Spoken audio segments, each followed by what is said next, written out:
Olá, bem-vindos para mais um estudo da obra Memórias de um Suicida, pela médium Ivone Pereira, ditado pelo espírito Camilo Castelo Branco.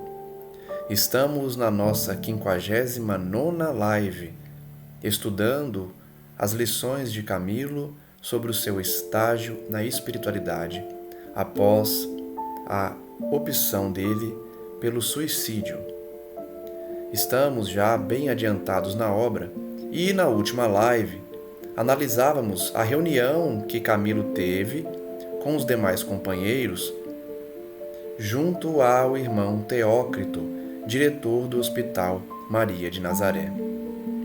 Irmão Teócrito narrou a eles que eles estavam ali recebendo alta para se verem libertos do tratamento, pois já estavam aptos a uma nova reencarnação, uma nova oportunidade no plano físico, a fim de prosseguirem com a sua evolução e especialmente para saldar as dívidas do passado em relação ao suicídio.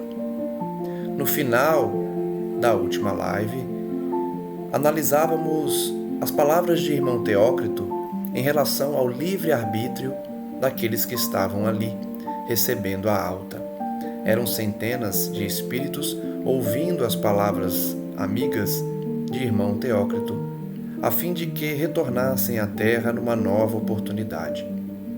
Irmão Teócrito então diz que ele estava ali explicando o direito de todos eles de exercerem o livre-arbítrio, a fim de que pudessem escolher se permaneceriam ali ou se seguiriam numa nova oportunidade reencarnatória para reajustarem suas consciências perante a lei de Deus. Ele diz então: participo-vos a liberdade que por lei vos é outorgada. Por lei nós temos o livre-arbítrio. E esse direito que todos têm e está sob nossa responsabilidade trata de nossos interesses próprios, porque todos temos essa liberdade de adequarmos as nossas escolhas pelos nossos interesses, presidindo com o nosso próprio raciocínio os destinos que nos aguardam. Irmão Teócrito então explicava que eles podiam escolher o que melhor lhes aprouvesse, pois tinham recebido até ali, naquele estágio no hospital, explicações, elucidações que permitiam a ele agora escolher, permitiam a todos eles escolherem o melhor destino. Então o irmão Teócrito pergunta: se quiserem, podem retornar à Terra imediatamente, tomando um novo corpo, um novo fardo corpóreo. Eles que a razão já estava devidamente esclarecida, poderiam compreender que a reencarnação é uma necessidade indispensável. A terapêutica reencarnacionista era a única terapêutica que conduziria eles à cura dos complexos em que eles se afundaram, nos pantanais de irremediáveis amarguras. Nós já vimos aqui que os suicidas já tinham o conhecimento de que somente a reencarnação poderia trazer a eles essa necessária recuperação. A reencarnação era o único modo que eles teriam para se recuperar, para alcançar a cura definitiva. E ele deixava claro: vocês todos têm liberdade para voltar à terra, porque estão preparados para isso. Mas também eles poderiam ficar ali e cooperar com o hospital durante algum tempo, dilatando, postergando, jogando mais para frente a oportunidade do inevitável retorno à terra.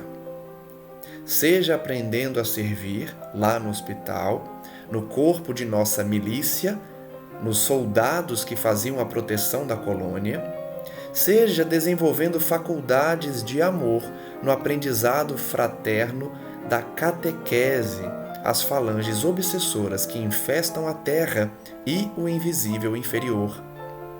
Ou ainda no auxílio prestativo aos hospitais, enfermeiros, assistentes de caridade e de consolo fraternal, vigilância e etc.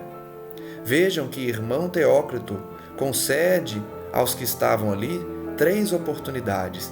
Aliás, 4 oportunidades. A primeira delas, retornar à Terra, reencarnar, para reiniciar a trajetória deles de ascensão espiritual. Segunda oportunidade, permanecer ali na colônia, integrando as fileiras dos milicianos, dos soldados que fazem a proteção. Terceira oportunidade, trabalhar na recuperação dos resgatados, na doutrinação, na catequese das falanges obsessoras que infestam a terra e os planos espirituais inferiores. E quarta oportunidade, auxiliar diretamente no hospital, através da enfermagem, através do serviço de assistência benemérita, de caridade e de vigilância. Eram várias as oportunidades aos pacientes que agora recebiam alta naquela colônia, naquele hospital. Irmão Teócrito deixa claro mais uma vez: vocês têm autorização para escolher o destino que melhor lhes aprouver. E disse: nosso campo de ação é intenso, muito vasto. Nas fileiras da nossa agremiação, será bem recebido o voluntário que, amando o Senhor, respeitando as suas leis, desejar trabalhar e servir para progredir, submetendo-se aos princípios e à direção dele, irmão Teócrito, e dos demais diretores e coordenadores das diversas seções. E se for inexperiente, quiser colaborar para o engrandecimento do bem e da justiça, também teria esse apoio. Irmão Teócrito, então, dá um exemplo. Vejam Joel, a quem tanto quereis, a quem tanto admiram. Entrou aqui nas mesmas condições deles, suicidas. O amor de Jesus, porém, converteu Joel numa ovelha pacífica. E apesar do muito que ainda teria que experimentar na terra, por conta do infeliz gesto que ele escolheu na jornada que ele tinha que vencer, o amor aos irmãos sofredores que ele ofertou lhe trouxe mérito pelos seus gestos nobres, distribuindo, então, entre aqueles que eram confiados a ele na vigilância, o carinho, a fraternidade. Então o irmão Teócrito dá um exemplo prático. O irmão Joel estava ali já convertido, tinha sido suicida, mas já tinha escolhido o caminho do Cristo. Foi acolhido então no hospital para trabalhar no setor da vigilância. Também teve a oportunidade de regressar à terra, mas escolheu trabalhar no hospital, consciente de que deveria retornar depois para novas experiências na terra, mas ninguém lhe impediu de permanecer ali para continuar aprendendo. Irmão Teócrito então diz: porventura, se desejam aqui ficar, sem tentarem nada para o próprio benefício, perambulando de departamento em departamento, observando fatos, presos a um círculo vicioso de contemplação improdutiva, ou entre o invisível inferior e a terra, arriscando-se a tentações perigosas, ociosos, inativos, preguiçosos, exercendo mendicância no astral, sem praticar nada de meritório, apesar de incapazes da prática do mal, uma vez que já não são mais maus? Vejam que ele pergunta: vocês preferem reencarnar, ficar aqui ajudando na colônia, no hospital, ou ficar perambulando pelo hospital, pela colônia, sem fazer nada, sem ajudar, perambulando pelas zonas de sofrimento, não praticando o mal, porém se mantendo numa inércia, numa ociosidade? Vejam que eles tinham um leque de escolhas, e algumas escolhas iriam atrasá-los, como essa, de optar por não trabalhar, não reencarnar e ficar perambulando, ficar sem fazer nada lá. Irmão Teócrito diz que eles também poderiam fazer isso se quisessem. Tinham total liberdade. Eles não iriam se opor a isto. Apesar de, com tantas forças e com todas as forças da alma e o sincero empenho dos corações, aconselhavam que não procedessem assim. Irmão Teócrito então deixava claro: eles poderiam escolher o destino que quisessem, o retorno à terra, o auxílio no hospital, perambular sem fazer nada ali, porém eles recomendavam que não fizessem essa última escolha. Porque isso redundaria em agravantes penosos para a situação deles, acarreteria em angústias evitáveis se eles optassem por nada fazer. Sofreriam por isso, se prolongariam essas angústias em estados insustentáveis, acumulando desvantagens amargosas, incertezas e responsabilidades que eles poderiam evitar. Percebam que irmão Teócrito sempre dá a opção, mas alerta também do erro de algumas escolhas e quais as consequências dessas escolhas. Aqueles candidatos à reencarnação ou candidatos ao despertar estavam sendo orientados a reencarnar ou a permanecer ali, mas trabalhando, estudando e não se dedicando à ociosidade, porque isso lhes traria ainda mais sofrimentos. Ou ainda, continuou irmão Teócrito, se desejam prolongar a permanência ao nosso lado, ficando lá na colônia, a fim de iniciardes nos conhecimentos superiores da vida, ou seja, estudando, realizando os cursos preparatórios para a verdadeira iniciação, poderiam então, após esses estudos, após esses cursos, se dedicarem aos resgates que se comprometeram à própria consciência. Resgates devidos por conta do suicídio, que eles já tinham consciência que deveriam arcar. Todo suicida arrependido sabe que precisará retornar à terra, pagar pelo mal feito, retribuir a bondade de quem o socorreu e, principalmente, entrar em paz de consciência por conta do prejuízo causado aos outros. Então, todo suicida arrependido sabe dos resgates em que comprometeram suas consciências quando optaram pela morte prematura dos seus corpos na última existência. Eles todos, então, estavam bem-vindos a todas essas escolhas. Irmão Teócrito os chama de amigos.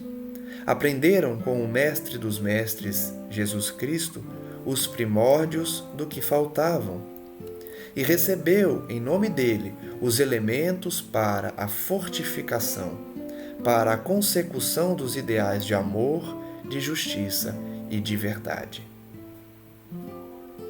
Ele diz: muitos de vocês, presentes aqui a esta reunião, a esta assembleia, se encontram habilitados para esse curso preparatório. Vejam que não são todos que ali estavam que estavam prontos para os cursos preparatórios, porque para os cursos é preciso ter um mínimo de conhecimento sobre a vida espiritual. Mas muitos deles estavam prontos. Outros, porém, não estavam no momento adequado. As suas consciências iriam ainda segredar a eles o caminho a seguir, sem constrangimentos. Mesmo aqueles que estavam habilitados aos cursos preparatórios, porém, não estavam obrigados a aceitar o convite feito, porque, como nós já dissemos, a regra é a liberdade total de escolha. Aceitariam o convite se quisessem, por livre e espontânea vontade. Depois, então, das palavras de irmão Teócrito, explicando os destinos de cada um, as escolhas que eles poderiam realizar, uma murmuração percorreu a assistência. Porque eles admiravam a caridosa sutileza do método posto em prática. O método do irmão Teócrito de permitir que eles escolhessem o que melhor lhes aprovessem. E isso inibia uns e outros da falange de suicidas, pois se julgavam alguns favorecidos por qualquer superioridade, porque não podiam avaliar os ditames das consciências uns dos outros, assim como aboliria a suposição da predileção por parte dos mentores. Então vejam que o método utilizado por irmão Teócrito fez com que Camilo e os demais percebessem que não havia favoritismo. Eles estavam livres para escolher, não eram os assistentes, não era irmão Teócrito que iria fazer grupos, privilegiando alguns em detrimento de outros, escolhendo quem iria ficar, quem iria partir. O método dele foi: vocês vão escolher. Quem quiser partir para uma nova existência na carne, que parta. Quem quiser ficar, que fique. Quem quiser ajudar, que ajude. E quem quiser, inclusive, ficar sem fazer nada, também tinha essa opção. Dessa forma, Teócrito elencava que não havia favoritismo, não havia favorecimento de quem quer que seja, para eles não acharem que um era superior ao outro. Irmão Teócrito então continuou: será concedido a todos um prazo de 30 dias para meditarem sobre o que acabaram de ouvir. Porque, apesar de estarem há bastante tempo doutrinados e esclarecidos para tomar essa decisão, a tolerância manda que eles se acautelem com algum tempo de meditação a respeito das escolhas futuras. Durante esse prazo, diariamente eles seriam atendidos na sede do departamento, caso desejassem informações e outros esclarecimentos que diziam respeito a eles. E poderiam, sem qualquer constrangimento, expandir com aquele que havia recebido eles, irmão Teócrito, porque ele falava em nome do divino pastor e porque conhecia as particularidades, as sutilezas de cada um, lendo as almas deles como um livro, muito facilmente. Eles estavam então convidados às reuniões que iriam se realizar ali, tendo um prazo para escolher o que iriam optar. E nessas reuniões eles iriam tratar de tudo, de modo geral, que poderia esclarecê-los, instruí-los, reanimá-los para o futuro que iriam vivenciar. Cada um frequentando de acordo com suas afinidades pessoais. Nós sabemos que às vezes temos afinidades com um professor específico, ou com outro, ou com um grupo específico ou outro grupo. Irmão Teócrito, então, permitia a todos eles essa livre escolha. Esgotado, porém, o prazo, dado para essa escolha, eles deveriam informar a diretoria da instituição que estavam filiados quais decisões tinham tomados, prontificando-se então, às vistas deles, a encaminhá-los para o destino que voluntariamente escolhessem. Depois de um tempo, então, eles deveriam escolher e informar a direção. Depois de irmão Teócrito, então, informar tudo isso, seguiu-se a primeira exposição dos deveres que eles deveriam ter, como espíritos arrependidos, desejosos de reabilitação. Percebam mais uma vez a ordem que existe no plano espiritual, a disciplina que reina nessas colônias. Eles tinham um prazo para escolher, eles estavam sendo informados dos deveres que eles tinham que observar, porque eram espíritos arrependidos e desejosos de reabilitação. Seria como a primeira conferência da série para que convidavam todos. O próprio Teócrito era o orador. Falara de forma paternal, aconselhando, sem arroubos apaixonados de oratória, mas deixando penetrar até o âmago das almas deles profundas reflexões sobre as particularidades inferiores de cada um. Percebam como o irmão Teócrito é elevado. A forma de falar de forma paternal, atenciosa, permitia que eles pudessem escolher e fazer uma reflexão profunda às suas almas arrependidas, reconhecendo as inferioridades de cada um. Dir-se-ia, nas palavras de Camilo, que ele era um legítimo conhecedor dos complexos que enredavam o ser deles, trazendo o objetivo de ajudá-los nesse reconhecimento, de medir, de esmiuçar para animá-los e dar-lhes combate. Irmão Teócrito servia, então, como um professor, como um instrutor, como um amigo, como um pai, que aconselhava a todos eles as decisões a serem tomadas. Quando se retiraram dali, naquela noite memorável, estavam reconfortados, fortalecidos por uma esperança benfazeja. Camilo diz então que eles voltaram ali muitas vezes para ouvir o irmão Teócrito expandir o assunto sobre os mais elevados conceitos que eles poderiam conceber. Conceitos acerca da vida, das leis do universo, das magnificências morais resultantes do cumprimento do dever, da observação da justiça, da prática do amor e da fraternidade, da obediência à razão como à moral e a todos os demais princípios do bem.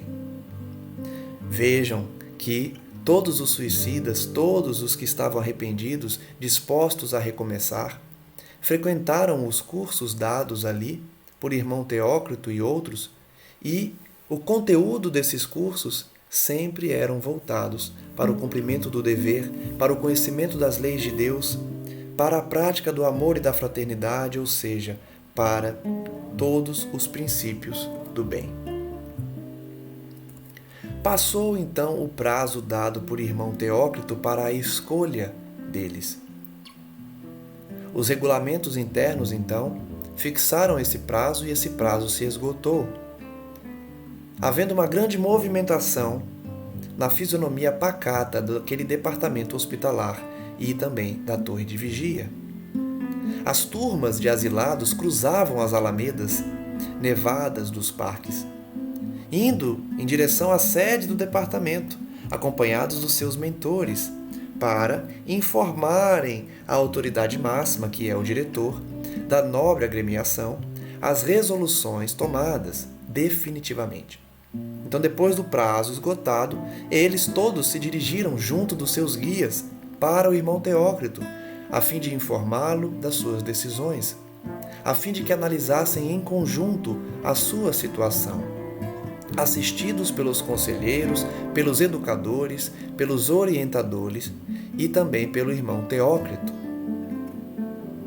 Agenor Penalva, aquele que foi obsessor, que foi líder das trevas, estava arrependido, assim como vários outros prisioneiros da torre de vigia, os chamados suicidas obsessores, que tinham semeado desordem, lágrimas, desgraças incontáveis no passado, quer na qualidade de encarnados, quer na qualidade de espíritos inferiores que eram. Eles estavam ali. Também Jerônimo, Mário Sobral e outros preferiram a reencarnação imediata por conta dos incômodos remorsos, as angustiosas perspectivas do passado, que obsidiavam suas mentes com flagelações insuportáveis, incapacitando-os para outra qualquer tentativa. Vejam que Mário e Jerônimo queriam regressar de imediato à Terra, numa nova oportunidade reencarnatória. Por quê? A sua consciência de culpa, os remorsos, impediam que eles ficassem ali, porque a aflição era muito grande. Vale então ressaltar mais uma vez que no plano espiritual a nossa consciência age como um juiz, como um carrasco, colocando à nossa frente o mal que praticamos. Por isso que para muitos espíritos eles não têm paz enquanto não reencarnarem, enquanto não devolverem à lei divina o necessário reajustamento das suas consciências, a necessária reparação do mal feito. Era assim com Mário e com Jerônimo. Eles tinham que retornar, porque as suas consciências não permitiam a permanência deles ali. As flagelações eram insuportáveis. Tinham urgência de expiação. Era urgente o retorno à carne, para conseguirem dar uma trégua às suas consciências, para esquecerem temporariamente o que fizeram e se dedicarem a serviços de renovação planetária, para cuidarem então depois, mais calmos, mais serenos, das realizações futuras. Outros espíritos se empenharam no estágio do setor de vigilância. Então vejam que os espíritos tomaram suas decisões. Alguns decidiram retornar à carne, outros decidiram ficar ali mais um tempo, se dedicando ao setor da vigilância, para aprender a se fortalecerem um pouco mais, porque ainda estavam indecisos, tímidos, tíbios, nas suas escolhas. Temiam que o retorno à carne iria causar ainda mais sofrimentos, mais quedas. Estavam desconfiados das próprias fraquezas. É natural que muitos ainda não tivessem a confiança necessária para regressar à Terra. Tinham quase certeza que as suas fraquezas seriam colocadas à prova novamente e eles cairiam. Por isso queriam se preparar mais um pouco. Algum tempo de contato com as caravanas heróicas, no serviço de socorro, de auxílio aos sofredores no Vale dos Suicidas e também no auxílio aos sofredores da terra, desempenhando a caridade, a beneficência, a fim de que se preparassem com mais segurança no próprio entender, apontando-lhes os caminhos mais amplos na senda da fraternidade. É natural que muitos quisessem, então, ficar ali para se preparar melhor, praticar a caridade para com os desencarnados, os resgatados e os encarnados também. Camilo então diz que ele, Belarmino e João de Azevedo, e alguns poucos que se afinavam com eles, todos do Hospital Maria de Nazaré, estavam atraídos pelos ensinamentos magníficos do irmão Teócrito durante as suas exposições. E depois de muitas e cuidadosas investigações adentro deles mesmos, se apresentaram à presença do irmão Teócrito, declarando que, se eles fossem merecedores da honrosa misericórdia de prosseguir nas sendas, nos caminhos preparatórios da iniciação, apesar dos deméritos que eles sabiam não ter, que eles sabiam ter, os deméritos que eles sabiam possuir, sobrecarregando suas consciências, eles preferiam então ser iniciados, frequentar os cursos de aprimoramento, porque isso seduzia a perspectiva deles do conhecimento que eles não tinham. Então, enquanto alguns escolhiam voltar à carne e outros escolhiam trabalhar num setor específico, Camilo e vários outros escolheram participar dos cursos preparatórios, dos cursos de iniciação, a fim de que conhecessem mais da vida espiritual. Irmão Teócrito então responde: sejam bem-vindos, amigos. Amanhã mesmo podereis seguir por seu novo destino. Para que atrasar mais? Para que retardar mais esse caminho? Não continuareis, porém, sob minha dependência. Eles não teriam a direção do irmão Teócrito para o curso de iniciação. A missão confiada a ele, junto aos suicidas ali presentes, tinha terminado, pois eles seriam encaminhados para frente, sob cuidado de outros mentores. Porém, estariam unidos para sempre na doce afeição que se estabeleceu entre eles durante o tempo que ficaram ali. No dia imediato, então, Camilo informa que deixava o departamento hospitalar, separando-se dos generosos amigos que tanto consolaram ele e os seus companheiros no sofrimento, na tristeza profunda que ensobrou seus corações. Eles então ficavam tristes porque estavam deixando o hospital, mas sabiam que a permanência ali era temporária e geralmente curta. Então Camilo e os demais se despediram e começaram essa despedida pelo próprio hospital, que era vizinho onde eles estavam. Joel abraçou-os com um sorriso e um minuto de intervalo nos afazeres dele para, naquela manhã, pudesse se despedir, dentro de poucas horas, recebendo um novo contingente de sofredores, resgatados então do Vale dos Suicidas. Ele parou um pouco então daquele trabalho de resgate e disse: não penseis que estarão separados de nós.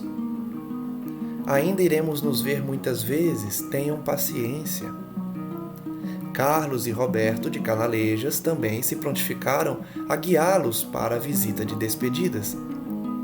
Eles então reviram, abraçaram todos os mentores, os amigos de dedicação, a quem eles deviam tantos conhecimentos que tiveram a honra de fazer fora do departamento. E que eles estenderiam esse conhecimento através do tempo, solidificando-se aquele relacionamento em perpétuas afeições. Percebam então que Camilo e os demais iriam deixar o hospital e foram se despedindo de todos que ajudavam, desde os resgates no Vale dos Suicidas até os cursos feitos nas sessões, nos departamentos em que eles visitaram. Eles estavam no departamento da reencarnação, acompanhados das gentis servidoras irmãs Rosália e Celestina, quando deram entrada vários pretendentes à matrícula do recolhimento. Lembrem-se que quando o espírito deseja reencarnar, ele passa primeiro pelo setor de recolhimento. Eles são recolhidos por aquelas irmãs para se fazer a análise do seu passado, dos seus méritos, dos seus deméritos e o planejamento das suas reencarnações. Então, enquanto Camilo estava ali se despedindo das irmãs, chegou um grupo dos que seriam recolhidos. Camilo então diz que era compungente observá-los, maturando sobre os dramas nefastos que os impeliam para um futuro tão depressa, o futuro redentor. Aqueles que haviam escolhido o recolhimento estavam se preparando para a reencarnação e Camilo observava-os de forma compungente. Eles eram réprobos, condenados, expulsos do paraíso por falta de afinidades para habilitá-los por mais tempo, no triste êxodo de condenados ao inferno pelas mais graves desobediências às leis de Deus, que é todo bondade e misericórdia.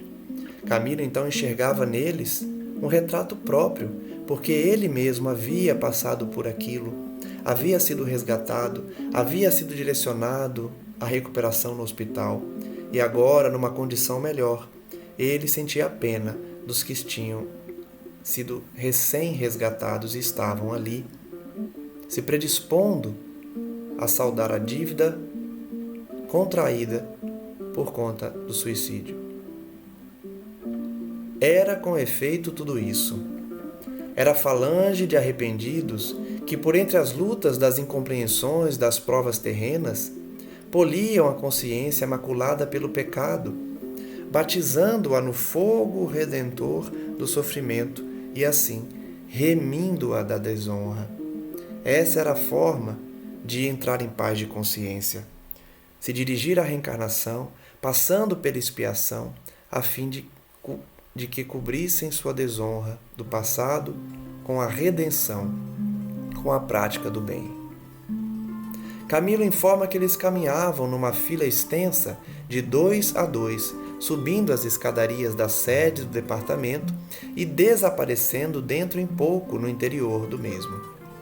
Eram prisioneiros de um passado ominoso, escravizados pelo negror da mente, incapacitados em vista de seus pungentes remorsos para quaisquer tentativas antes de uma reencarnação expiatória.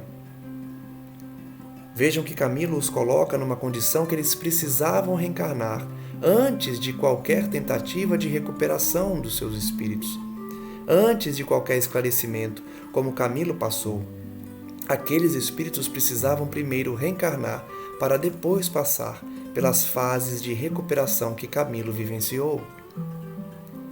Eles seguiam então cabisbaixos, tristes, constrangidos, temerosos, dando a impressão de que só se submetiam à dura penalidade porque não havia outro remédio. Não tinham encontrado outra medicação para restituir a honra espiritual, a serenidade íntima, senão aquele recurso providencial que a lei de Deus lhes apontava, a reencarnação. Renovando no planeta, por meio de exercícios reabilitadores do cumprimento do dever, as suas consciências. Mais uma vez eu gosto de destacar, para alguns espíritos, somente a reencarnação era a terapêutica adequada para suas almas. Camilo então estava diante de espíritos que somente o retorno à carne poderiam renovar as suas consciências. O estágio no plano espiritual não seria suficiente. Camilo então diz que uma desoladora sensação de pavor fez estremecer as suas fibras mais sensíveis ao se deparar com o grupo conduzido pelo irmão João, vindo direto do manicômio. Nós visitamos o manicômio através da narrativa de Camilo e vimos que lá ficam os espíritos endividados pelas drogas e pelo sexo. Muitos deles desacordados, inconscientes, enlouquecidos, por isso, manicômio. Camilo então diz que teve um aperto no coração, um pavor quando viu o grupo que vinha do manicômio. Eles estavam incapazes de raciocinar livremente, seguiam para a reencarnação compulsória, pela necessidade imperiosa de melhoria e de progresso. Somente a reencarnação compulsória poderia resgatá-los. Somente as escassas atenuantes que deveriam trazer, bem como os deméritos que mostravam, estabeleceriam condições para a existência que buscavam. Os poucos méritos e os muitos deméritos iriam determinar como eles renasceriam, bem como os seus estados vibratórios. Irmão João, então, e o generoso irmão Teócrito, que é o diretor, além dos técnicos do Departamento de Reencarnação, a direção-geral da colônia e seus guardiães maiores, todos inspirados criteriosamente na justiça e na misericórdia das leis soberanas do onipotente Criador, eram os que supriam as incapacidades de justo discernimento para livremente escolherem o futuro. Então Camilo revela que, como esses espíritos provenientes do manicômio estavam inconscientes, não tinham qualquer condição de escolher o seu futuro, quem realizava essa escolha era irmão Teócrito, os assistentes, irmão João e todos os mentores que trabalhavam para o Cristo e se dedicavam a Deus, é que iriam, através da justiça divina, aplicar a programação espiritual daquele grupo, porque eles não tinham discernimento para escolher o futuro.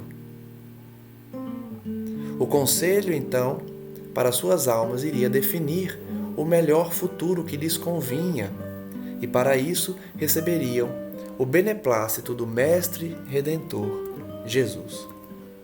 Vejam que Jesus e Maria estão sempre à frente dessas escolhas, dessas terapêuticas, para os irmãos do manicômio, suicidas com muitas dívidas.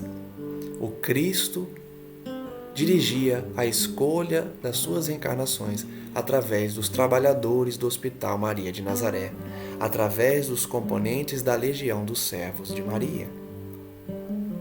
Camilo então diz que não conteve as lágrimas quando viram Jerônimo e Mário, nossos pobres companheiros, desde o Vale dos Suicidas. Jerônimo estava abatido, curvava a cabeça sobre o peito, como um condenado submisso no momento supremo.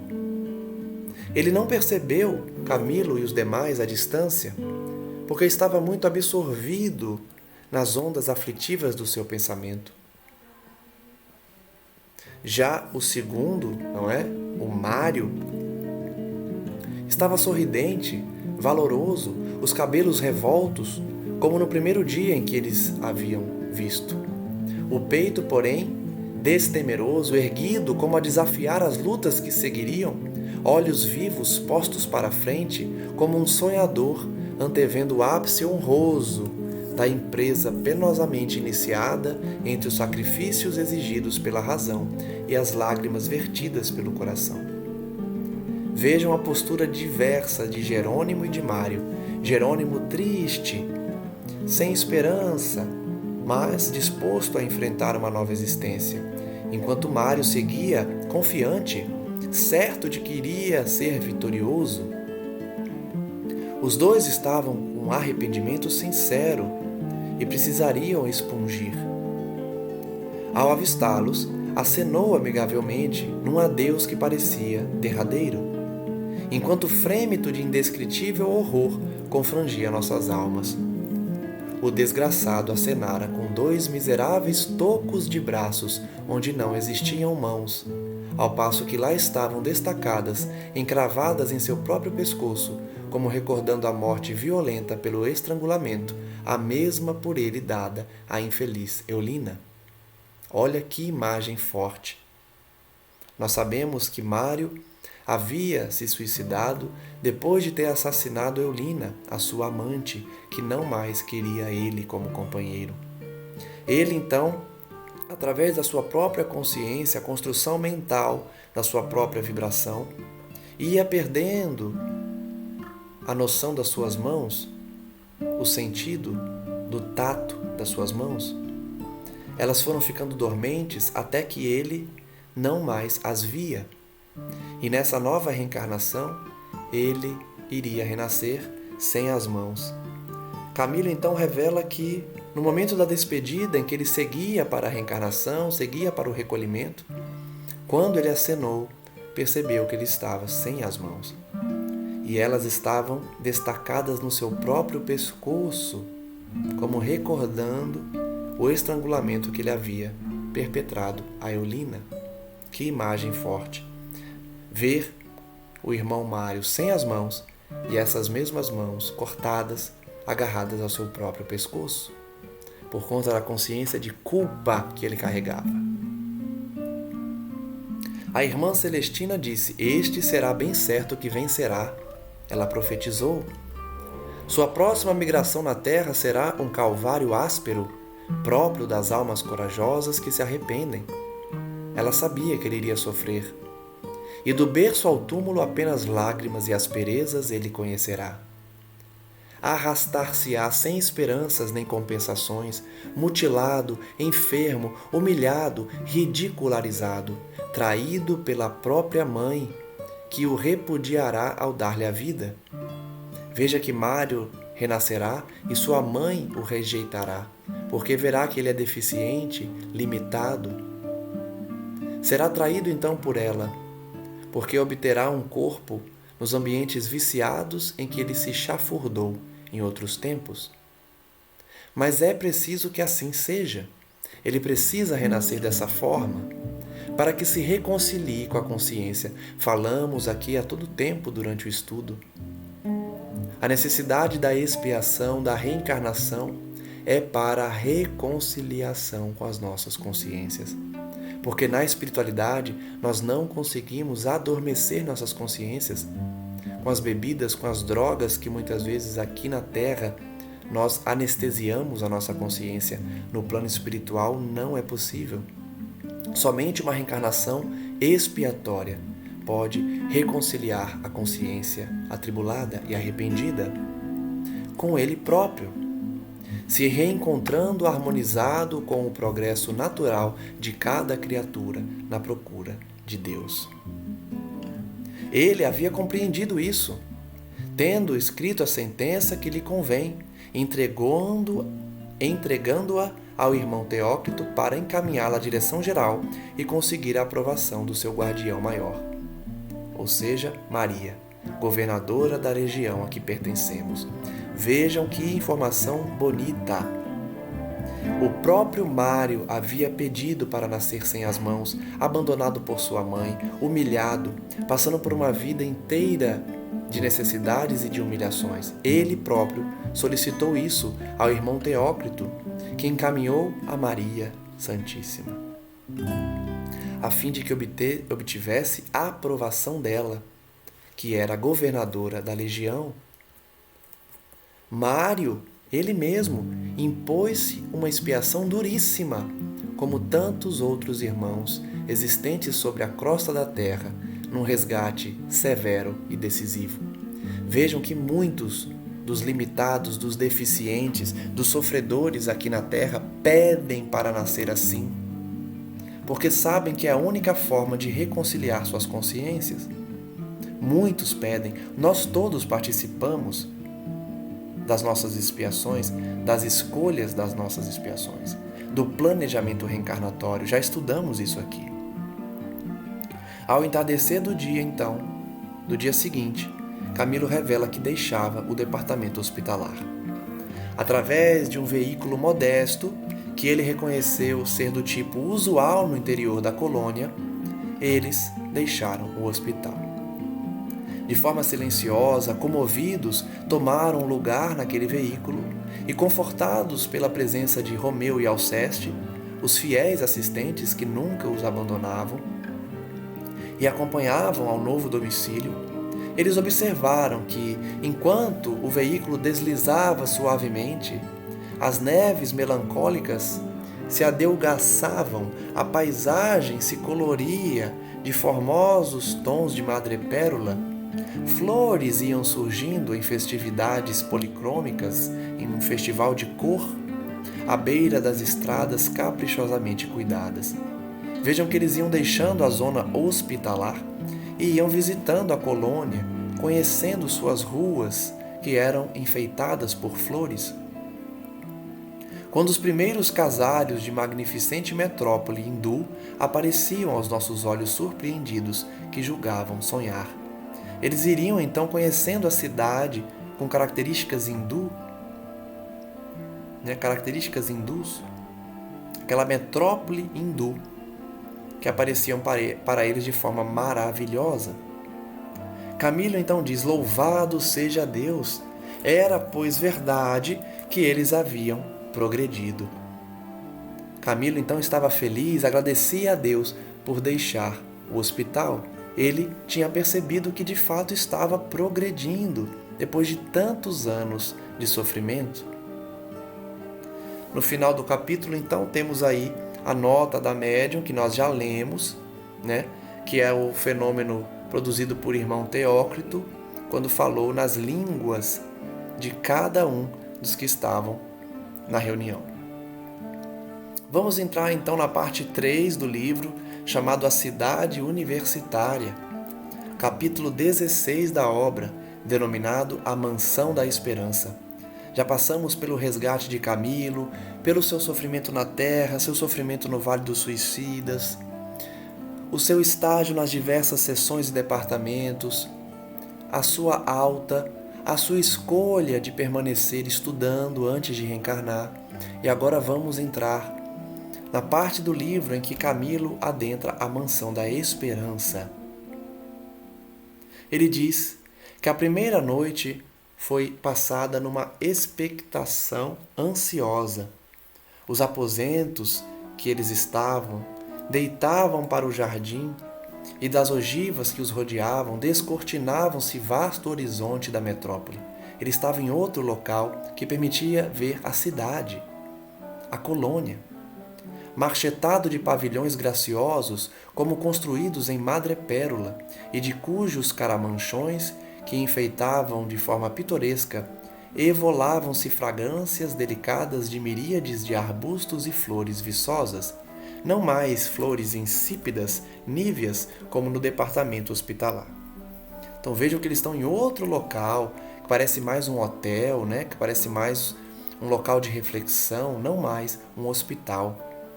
Estavam com uma vista que dava para a colônia e com outras características que diferenciavam do hospital. Camilo diz então que tudo indicava que eles gravitariam segundo as suas afinidades para uma cidade universitária, onde ciclos novos de estudo e aprendizagem se franqueariam para eles, segundo o desejo deles próprios. Então, percebamos a mudança de local do Camilo. Ele saiu do hospital, porque recebeu a alta que já acompanhamos, e estava numa espécie de cidade universitária, porque ele havia optado estudar, frequentar os cursos preparatórios a fim de conhecer com maior profundidade a realidade espiritual. Ele diz então que enquanto passeavam, os seus olhos interessados estendiam-se à paisagem amena, à paisagem sedutora, em que os edifícios soberbos, trabalhados finamente num estilo ideal, lembrariam o padrão de uma civilização que nunca chegaria a se concretizar na Terra. Olha que interessante. A cidade universitária apresentava edifícios e uma arquitetura que a Terra nunca verá, que lembrava o padrão de uma cidade, de uma civilização que não se concretizaria aqui na Terra. O que fez com que eles meditassem sobre a possibilidade de neblinas irisadas nos palores também desconhecidos para servir aos artistas daquelas cúpulas sedutoras, através da sugestão desses edifícios, de como eles eram construídos, as suas formas, o pitoresco encantamento dos balcões convidando a mente do poeta a devaneios profusos caminho do ideal. Ele está falando da inspiração que muitos têm quando têm essas visões e tentam refletir aqui na Terra, através da sua arte, essas visões do céu. As avenidas imensas rasgavam-se entre arvoredos majestosos e lagos docemente encrespados, orlados de tufos floridos e perfumosos. Alinhadas como numa visão inesquecível de uma cidade de fadas, as academias, as faculdades onde o infeliz que atentara contra o sacrossanto ensejo da existência terrena deveria habilitar-se para as decisivas reformas pessoais que lhe seriam indispensáveis. Ele faz a reflexão, então, que aqueles prédios, aquela faculdade, aquela universidade, serviria para o suicida se recuperar, se habilitar para as reformas pessoais que seriam indispensáveis mais tarde, numa nova encarnação, onde eles pudessem testemunhar os valores adquiridos durante aqueles estudos preparatórios, a fim de que fossem admitidos na iniciação verdadeira. Então percebam o processo de aprendizado de Camilo a partir de agora. Ele, na universidade, iria iniciar os seus estudos a fim de que reencarnasse, comprovasse os seus valores e pudesse então ser admitido na verdadeira iniciação. Vejam que é um trajeto longo, demorado e que exigia dedicação deles. Eles precisariam estudar, depois reencarnar, a fim de que pudessem retornar e iniciar a verdadeira iniciação, começar a verdadeira iniciação.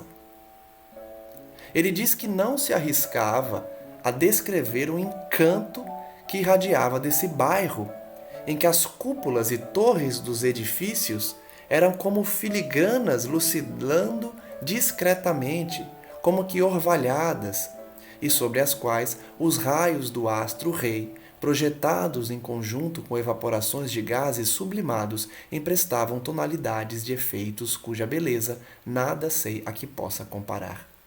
Mais uma vez, as belezas do plano espiritual não podem ser aqui descritas por Camilo, pois lhe faltam palavras. Apesar dele ser um artista, um poeta, um escritor famoso e que dominava o vocabulário português, a beleza era tanta que nem ele, com seu amplo vocabulário, poderia descrever.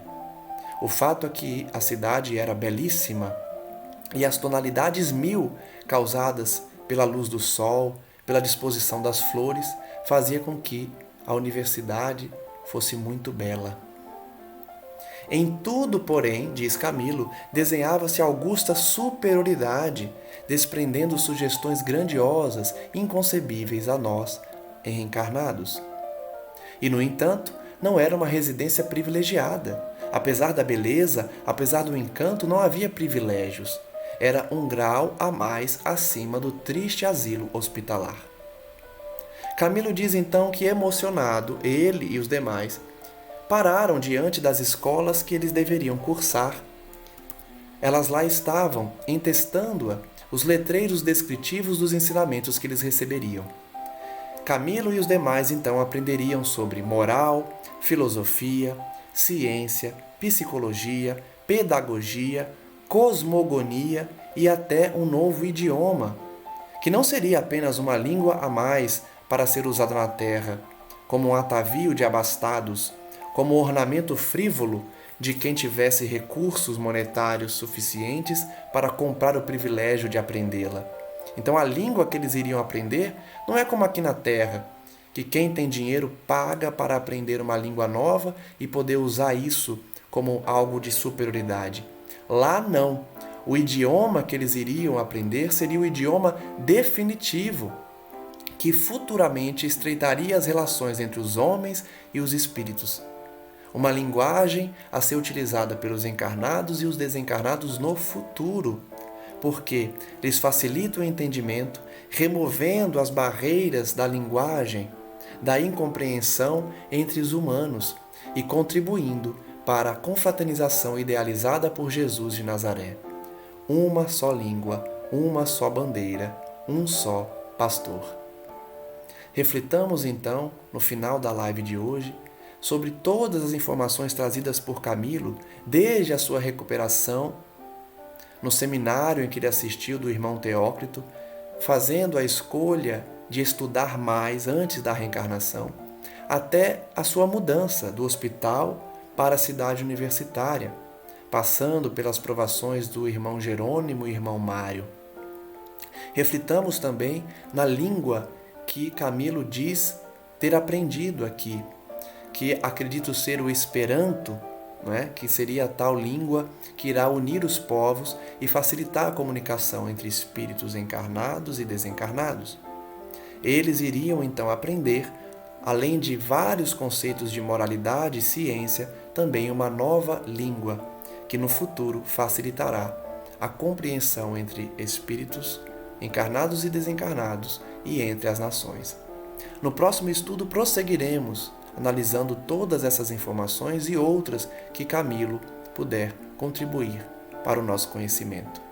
Finalizo então com uma oração, como sempre faço, pedindo à espiritualidade amiga que prossiga a nos abençoar com suas lições e seu envolvimento, a fim de que estejamos sintonizados para o aprendizado contínuo e, principalmente, para absorver as lições do Evangelho e da doutrina espírita, a fim de aplicarmos essas noções em nossas vidas. Agradecemos, Senhor, sempre por tantas bênçãos e pedimos que esse amor chegue àqueles que nada possuem de moralidade, que estão afogados no erro, que estão entregues aos vícios, a fim de que despertem, e principalmente aos suicidas, tanto aqueles que estão com ideais suicidas quanto aqueles que já realizaram esse ato terrível. Que todos eles recebam essas bênçãos nesse momento e possam refletir sobre a necessidade de reparação do mal praticado e da sua futura vivência na espiritualidade e na terra, a fim de resgatar o mal feito e prosseguir na recuperação dos seus espíritos. Graças damos hoje e sempre, e que as bênçãos de Maria Santíssima prossigam a abençoar toda a terra, nos auxiliando nesse momento de transição e nos dando ânimo, fé e esperança no futuro. Que assim seja, graças a Deus, e aguardo vocês todos num próximo encontro em que prosseguiremos na análise dessa obra bendita. Um forte abraço a todos e até a próxima.